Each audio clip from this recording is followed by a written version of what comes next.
yabhathan maana, moyo ambao unatafuta nini? Unatafuta maana, unatafuta kujua uhalisia. Allahu la yaghdab min as-su'al.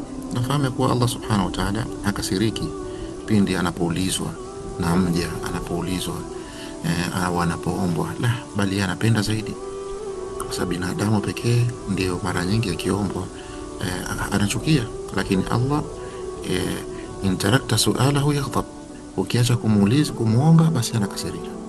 Kwa hiyo Allah subhanahu wa ta'ala la yaghdab min as-su'al, hakasiriki pindi anapoombwa, bali min al-hurub, bali kwa kinyume chake. Mja anapokimbia ndio Allah anakasirika. Vipi anikimbie? Nahnu ahyanan nabhatha lillah fi zawal al-alam, wakati mwingine sisi tunakuwa tunamuomba au tunamtafuta Allah, yuko wapi Allah, pindi tunapotaka kuondosha matatizo tuliyokuwa nayo. Lakini fa idha baqiya al-alam, matatizo yale yanapobakia, dhananna annahu ghaib, basi tunafikiria kuwa Allah jalla jalaluhu labda hayupo au labda hatujali kitu kama hicho.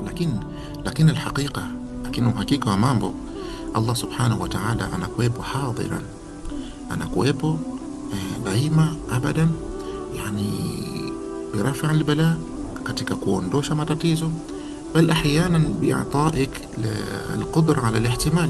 Wakati mwingine Allah subhanahu wa ta'ala anakuwepo, yani anakupa ule uwezo wa kuvumilia na wa kusubiria shida na matatizo uliokuwa nayo.